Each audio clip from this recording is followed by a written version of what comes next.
taliyaha ciidanka booliiska Soomaaliya General Cabdi Xasan Maxamed Xajaar oo shir jaraa'id ku qabtay magaalada Muqdisho ayaa sheegay in bandowgii lagu celiyay 8 fiidnimo iyadoo la tixgelinayo cabashada dadweynaha. waan rabaa inaan sheego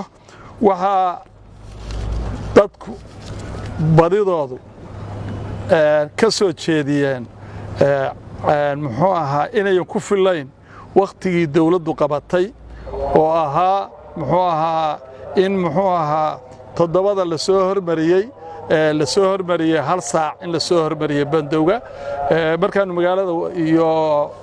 cabashada dadka aanu aragnay culimada aanu aragnay dhalinyarada aanu aragnay dadka soo afuree singaliska sii noqonayo soo noqonayo aanu aragnay anigoo fulinaya amarka madaxweynaha oo markaan amar dawluha markii hore ku soo baxay amar taliye booliis iska soo saari kara booliis kaligiisa ma ahayn amar dawladdu soo saartay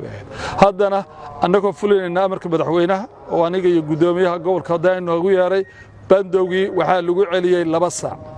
wuxuu hadda ka bacdi ka bilaabanayaa 2 saac wuxuuna ku egyahay 5 subaxnimo.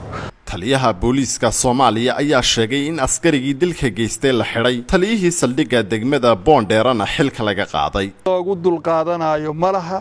askari dambe oo mataqaana afcaasha ku kaca oo ugu dul qaadanayno malaha hadda kadibna askariga qabsan mayno waxaanu qabsanaynaa sarkaalka madaxda u ahaa xilkiisa ku waaya uu ugu horeeyo xalay degmadii shilka ka dhacay taliyahadii xilka waa ka qaaday in dadkuna sida u ogaado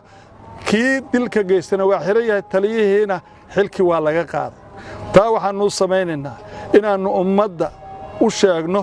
inay muxuu ahaa aanan raalli ka ahayn aniga iyo saraakiisha ila shaqaysa iyo madaxda iga sarreyso madaxweynuhu ugu yahay inaan raalli laga ahayn in dadka taliyaha booliiska Soomaaliya ayaa waxa kale oo shaaciyay in bandowgu aanu saameyn doonin dadka kalikelida ah ama laba u socda habeenkii. maxaa yaa bandowgu saaran yahay bandowgu sidaan dhowr jeer horeba u sheegay ma saara qof Soomaaliyeed oo wadada maraya 2 qofood oo Soomaaliyeed oo wadada maraya oo ama dhakhtar u socda ama farmashiye u socda ama cid soo booqanaya ama suxuur soo doontay maxaa yeelay qofku halkaas uu marayaa waxbuu soo qabsanayaa saacad kasta ahaatee qofku hadduu qof iyo laba yahay meeshay rabaan ay mari karayaan waadix inaan ka dhigaan rabaa warkaas maxaa yeelay bandowgu wuxuu saaran yahay maqaayadihii iyo dhulkii la yidhi hal la xiro in dad badani isugu yimaadaan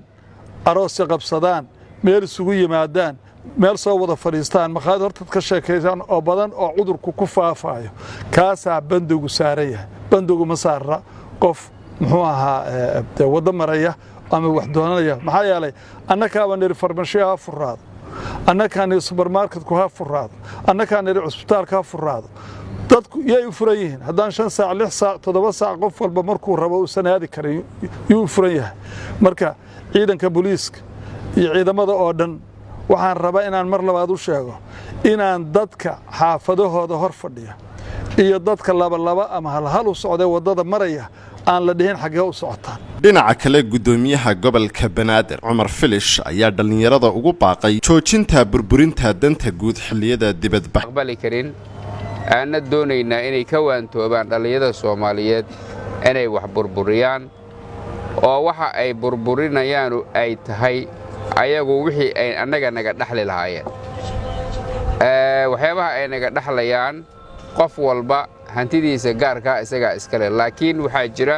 hanti dadka ka dhaxaysa hantida dadka ka dhaxaysa waxa kamid ah wadooyinka ayaa kamid ah waxa kamid ah soolarada ayaa kamid ah waxa kamid ah goobaha taariikhiga ah ayaa kamid ah goobahaas wadooyinka iyo goobaha taariikhiga ah iyo meelaha loogu talagalay basaska in lagu sugo bulshada loo dhisay waxyaabahaas ayay baabi'iyeen dad wax magarata ah oo ku soo dhex dhuuntay banaanbaxayaashii rabay inay dareenkooda si nabad ah u muujiyaan. Axmed Maxamuud Yuusuf, Telefishinka Saab.